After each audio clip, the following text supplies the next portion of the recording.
안녕하세요. 실무 및 경험을 바탕으로 전세 사기, 깡통 전세 이런 집들 거를 수 있는 방법을 알려드리겠습니다.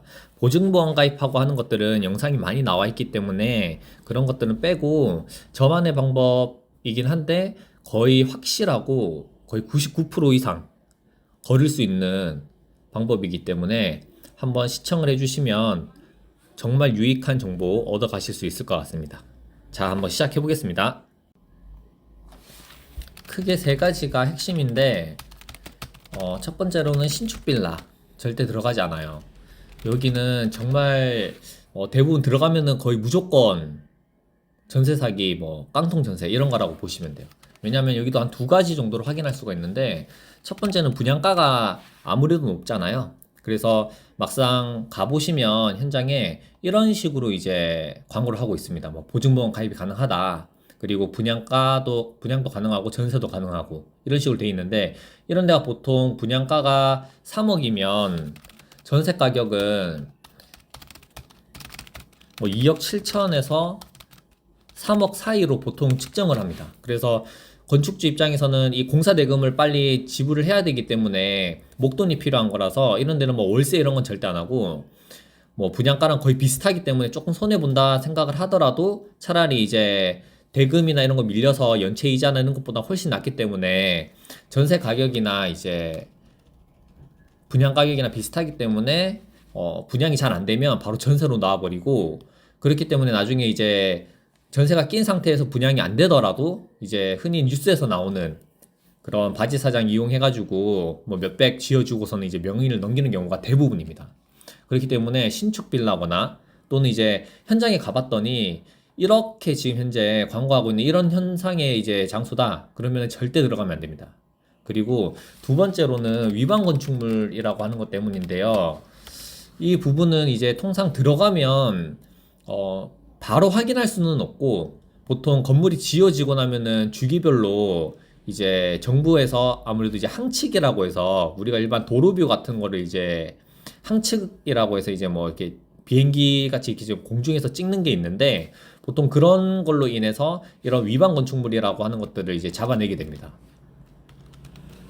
그래서 통상 이제 건물이 지어지고 나서 한 1년에서 한 2년 사이, 이때 이제 확인을 할 수 있는데, 때문에 이제 건물을 막 지어지고 나서 내가 전세로 들어갔을 때는 확인을 할 수가 없어요.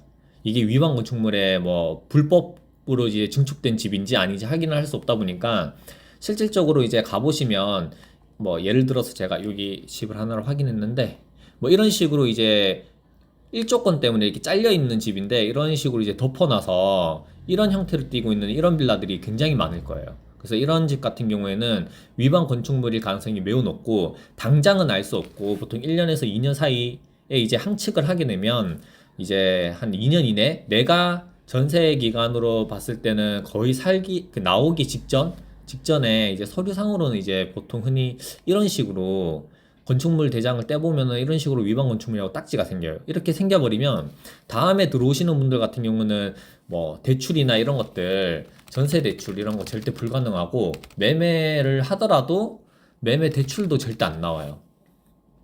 그렇기 때문에 웬만해서는 이런 신축 빌라 같은 경우는 절대 들어가지 않습니다.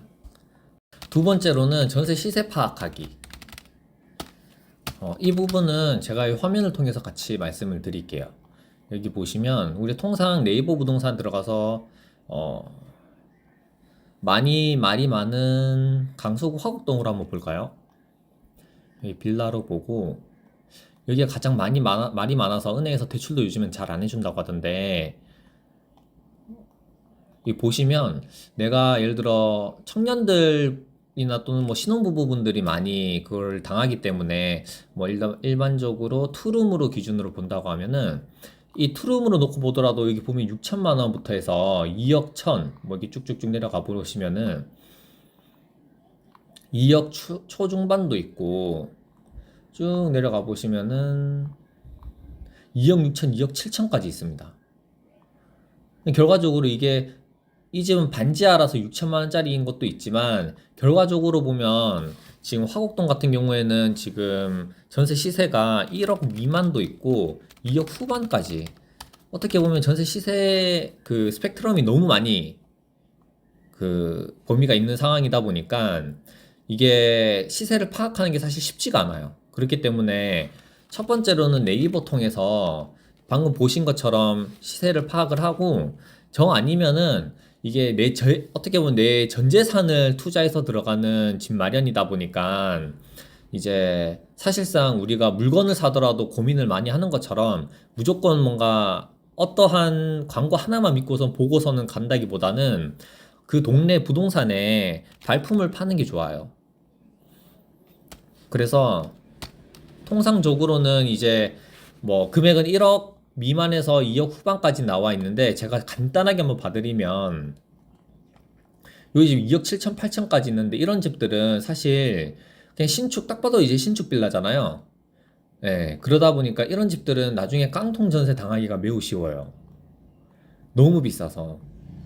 보통 보면은 1억 중반도 많았습니다. 이 중반도 보시면은 빌라가 연식은 조금 있어 보이긴 하는데 그래도 내부가 수리되어 있고, 뭐 베란다도 별도로 있고, 주방도 넓게 되어 있어요. 아까 거기와 비교해 보면 뭐 이렇게 양문형 냉장고 큰 거 들어가는 정도도 공간도 많이 나오고 하기 때문에 훨씬 살기가 좋아요. 차라리 이런 집이 훨씬 이제 나중에 내가 나오더라도 이제 들어오시는 분들이 들어오기가 수월하기 때문에 훨씬 낫습니다. 이런 집은 LH, SH 이런 집들도 다 가능하고, 안심대출 이런 집, 이런 것도 다 가능해요.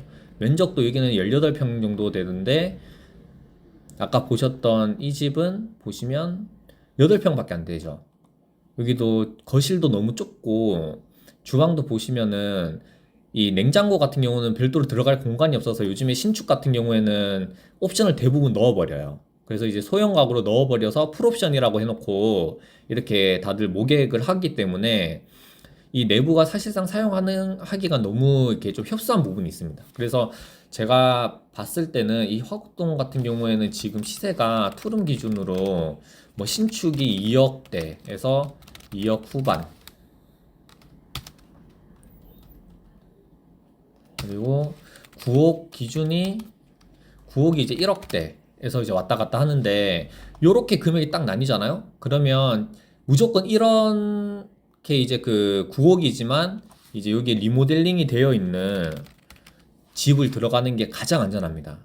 그래서 이런 집을 구할 수 있는, 또는 이제 위에 보셨던 것처럼 이런 집을 구하면서 이런 집이 금액대가 어느 정도로 형성이 되어 있는지 확인하는 게 가장 중요해요. 가장 중요하기 때문에 이거를 알기 위해서 네이버나 이런 거를 이제 방금 저랑 쭉 둘러보신 것처럼 이렇게 쭉 위에서부터 스크롤 내려가면서 보더라도 이제 사진이 간혹 이렇게 있는 집들, 이런 집들 보시면은 어떤 컨디션이고, 여기 내부 밑에 내려가 보시면 사용 승인일이 언제인지 이제 알 수가 있어요. 이 집은 보면은 91년도에 사용 승인일이 일어났기 때문에 뭐 건물 자체는 어떻게 보면은 뭐 2, 30년 정도 됐는데, 이렇게 봤을 때 제가 봤을 때는 이제 여기 화곡동 같은 경우는 투룸 기준으로는 1억 초중반에서 비싸도 여기처럼 후반 사이 2억 넘지 않는 선에서 구하시는 게 가장 좋습니다. 그래서 이런 식으로 전세 시세 파악을 꼭 하셔야 됩니다. 너무 깨끗한 것만 보고 갔다가는 지금처럼 뭐 부동산 경기가 무조건 안 좋아지는 날만 있는 건 아니지만, 이게 보증보험 가입을 할 수 있는 그런 기준이나 이런 조건들도 이게 정부에서 유동적으로 정하는 거기 때문에, 이게 뭐 조금이라도 강화가 돼서 기준이 떨어지면 금방 이제 그 가입이 안 되는 조건이 되어버리거나 이런 경우도 많이 생기고, 무엇보다 이 보증보험이라는 것 자체가 사실 생긴 지가 오래되진 않았어요. 전 정권이 있을 때부터 이제 거의 보통 본격적으로 생겨서 진행을 했는데, 우리가 그 전에는 어떻게 뭐 이런 전세 사기나 이런 거 없이 잘 살아왔냐 이런 걸 따지고 보면, 이거는 부동산 상승기에 신축 빌라 같은 것들을 많이 지어가지고 분양이 안 되니까 분양가랑 맞춰서 전세를 놓아서 이렇게 청년들이라거나 또는 이제 신혼부부인 분들께 이제 전세로 넣어버리고 명의를 막 넘겨버리고 이렇게 해서 일어난 사건이라서, 막상 옛날과 이렇게 비교해서 보면 정말로 그 금액대가 그 동네 시세에 맞거나, 또는 뭐 리모델링 되어 있는데 조금 싸게 나왔다거나 뭐 이런 식으로 해서 정말 가성비가 괜찮은 시세를 놓고 딱 냉정하게 봤을 때, 여기가 신축 빌라들은 비싸고 나머지 이제 뭐 5년에서 7년 차, 10년 차, 15년 차 되는 집들이 시세가 얼마인지를 보면 그 빌라들 금액이 사실상 시세라고 보시면 돼요. 그래서 요거는 꼭 뭐 부동산 가서 물어보는 것도 좋지만 조금만 우리가 이 네이버 부동산이든 뭐 다른 사이트들 이렇게 둘러서 이렇게 클릭해서 몇 번만 클릭해서 이렇게 보시면 딱 알 수가 있잖아요. 네, 물론 이제 좋은 집이고 깨끗한 집 다 들어가고 싶지만 이 전세라는 임대 자체가 추후에 내가 보증금을 돌려받고 나와야 되는 상황이 발생을 하는데 이거를 이제 불안함을 내가 안고선 이 전재산이라는 금액을 놓고 이렇게 비싸게 들어간다는 거는 사실 권하지는 않습니다. 제가 이거를 실무를 하면서도 누누이 이제 고객분들에게는 뭐 좋은 집이고 깨끗하고 빌라에 엘베 있는 집이면 너무 좋지만 가급적이면은 제가 여기 말씀드린 이런 이제 구옥에다가 뭐 이렇게 리모델링 되어 있는 이런 집을 들어가신 게 나중에 보증보험 가입을 하더라도 이렇게 실행을 하는 상황까지 가진 않고 무조건 딱 한두 번 보면 계약할 수 있는 그런 집들, 그런 집일 가능성이 높다고 제가 추천을 많이 드렸었던 기억이 많이 이렇게 생기게 되네요. 세 번째로는 등기부등본 확인하는 거예요. 등기부등본 같은 경우에는 최근 뉴스에서도 뭐 등기부등본 믿고 거래했다가 뭐 이렇게 사기를 당했다더니 뭐 이런 내용들이 많은데 사실 그런 내용을 이야기하려고 하는 건 아니고요.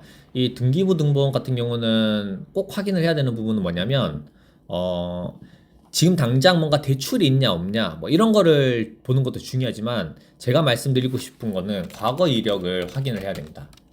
이 중에서 뭘 확인하느냐? 뭐 압류가 있었다거나 또는 뭐 임차권 등기 같은 게 있었다거나 뭐 이런 내용들이 있었는지 확인하는 게 가장 중요해요. 왜냐하면 이런 내용이 있었다는 거는 뭔가 이 당시에 정말로 뭐 단순한 그런 이유가 아니라 거의 90%, 95% 이상의 임대인분들은 이게 보증금 돌려주지 못하고 나중에 임차인이 이렇게 임차권 등기를 해놓고 나갔다가 이제 새로운 임차인이 이제 겨우겨우 구해지기 때문에 그 돈으로 이제 해제를 했다거나 이 압류에 대한 부분도 이제 단순히 뭐 몇 푼 때문에 그러는 게 아니라 뭐 주택을 여러 채 가지고 있으신 분들이 이렇게 뭐 재산세라든지 부동산세라든지 이런 세금을 이제 막대한 금액을 못 내다 보니까 압류가 잡혔다가 또 세입자가 들어오는으로 인해서 세입자 돈으로 이제 돌려막거나 뭐 이런 식으로 하는 경우가 거의 대부분이에요. 그렇기 때문에 이런 집은 뭐 과거에 매매가 언제 됐는지 확인하고서 지금 현재 주인이 이러한 상황이 이제 과거에 이력이 있었는지를 확인을 하고선 절대 들어가면 안 돼요. 내가 들어갔을 때 돈을 못 받고 또 이런 상황까지 오게 되는 확률이 매우 높거나 또는 내가 들어가고 나서 또 집주인이 세금을 못 내서 압류가 걸리는 상황이 생겨요. 이러면은 내가 들어올 때, 내가 나갈 때 들어올 수 있는 사람이 아무도 없어요. 그렇기 때문에 이 부분 봐야 되는데 자 같이 한번 봐드릴게요. 여기 몇 가지 집을 두 개 가져왔는데 이 집은 보면 압류라고 해서 여기 보면 징수과라고 해서 이런 식으로 양천구에서 이렇게 좀 내려놓은 게 있잖아요. 그래서 이제 요런 압류 내역들 지금 현재도 이제 뭐 21년도 당시에는 뭐 압류가 계속 되어 있었던 것들 이때 됐었기 때문에 또 이때 되는 거예요. 이거를 이제 일시적으로 뭐 돌려막거나 이렇게 해서 압류를 해제했다가 뭐 주인 그 세입자를 구하려고 했는데 뭐 못 구해서 또 압류 걸린다거나 그래서 요런 집 그리고 임차권 등기 같은 경우도 여기 보시면 임차권 등기가 있죠. 없어졌지만 이 빨간 줄 표시되는 게 이제 없어진 거예요. 없어진 건데 이렇게 되어 있었던 집들 같은 경우에는 추후에 결국에는 다른 세입자가 들어와서 이걸 돌려 막았더라도 또다시 이 사람이 나갈 때 또 집이 안 나가고 기존에 있었던 사람은 또 이사를 가야 되는 상황이다 보니까 또 결국에는 이런 식으로 당겨요. 그래서 이런 집은 이런 과거 이력이 있으면 이렇게 될 확률이 사실 뭐 이렇게 많이 높다고 바라봐야 돼요. 그렇기 때문에 가급적이면은 이렇게 압류가 있었던 이런 거 물론 지금 현재 이런 게 있냐 없냐도 중요하지만 과거에 이런 전례가 있었는지를 봐야 돼요. 근데 요거는 날짜를 여기 같이 보시고선 현재 집주인이 누군지 보시고서 이게 각고해 보시면 현재 집주인이 언제 매매를 했고 이 매매를 한 날짜 이후로 여기에 이제 뭔가 있었다면 지금 집주인이 이제 그러한 사람이라는 걸 알 수 있기 때문에 이 정도 확인은 누구나 할 수 있어요. 부동산에 가지 않더라도.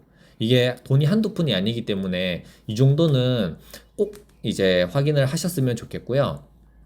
제가 마지막으로 드리고 싶은 말은 보증보험을 가입을 하는 게 가장 좋기는 한데 이 보증보험 가입을 하고 나중에 내가 이거를 돈을 못 받게 돼서 실행을 하더라도 마음고생을 굉장히 많이 합니다. 일단은 이게 보시는 것처럼 임차권 등기를 해야만 이 보증보험사에 신청을 할 수가 있어요. 근데 이제 이 임차권 등기도 신청을 하기 위해서는 절차라는 게 있고 하다 보니까 내가 원하는 날짜에 내가 또는 퇴거 일자에 맞춰서 이렇게 돈을 받을 수도 없고 이거를 이 주택 임차권 등기를 하는 이 법원에서 하는 이 절차 시간도 걸리고 이거를 해서 이 서류를 가지고 보증보험 회사에다가 넘겨서 보증보험에서 또 처리하는 그 시간조차도 또 뭐 많으면 뭐 2, 3개월씩 또 걸리기 때문에 돈을 언제 무조건 받는다라는 뭐 뭔가 명확한 날짜가 얻기가 힘들어요. 그러다 보니 통상 빨라도 한두 달이고 늦으면 한 뭐 3, 4개월씩 기다리다가 이사하시는 경우도 많기 때문에 그 사이에 내가 다른 집 계약을 하다가 이렇게 또 당하는 경우가 많아서 계약금도 날리고 뭐 이렇게 전세자금 대출 같은 경우는 임차인분들 신용 기반으로 받는 거기 때문에 뭐 그런 연체나 이런 거에 대한 스트레스도 많이 받고 뭐 여기저기 이제 확인을 하고 또 지원받거나 또 상담받으러 가야 되는 그런 시간들이나 이런 것들이 너무 소요가 많고 하다 보니까 많이들 힘들어하세요.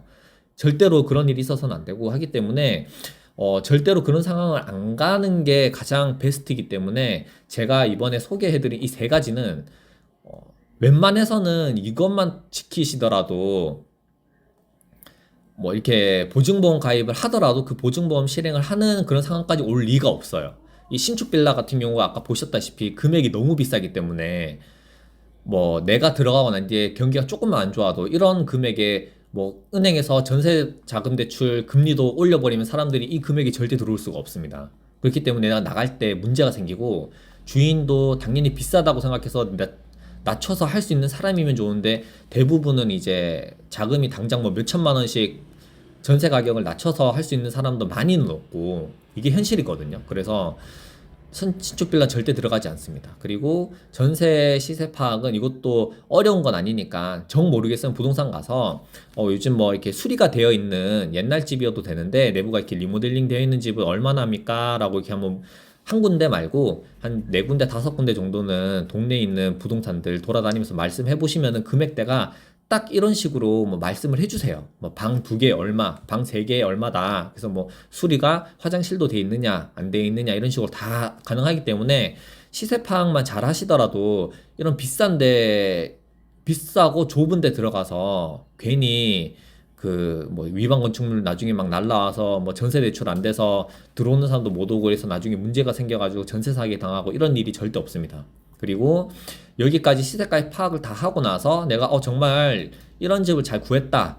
그러더라도 마지막으로는 과거에 이제 임대인이 이러한 이력이 있었던 사람인지는 한 번은 더 짚고 넘어갈 필요가 있고 웬만해서 이렇게 리모델링이 되어 있는 이런 집들은 이런 경우가 사실 잘 없어요. 신축 빌라 같은 경우가 이런 경우가 사실 많이 일어나고 이런 집은 웬만해선 통상적으로는 잘 없기 때문에 네. 어떻게 보면 요 부분도 어떻게 보면 이 집하고 이 전체 시세 파악만 잘해서 요런 집만 잘 들어가더라도 거의 뭐 70% 이상은 잘 하셨다고 봐도 되기 때문에 다들 꼭 좋은 집 구하시길 바라고 지금까지 영상 끝까지 시청해 주셔서 너무 감사드립니다.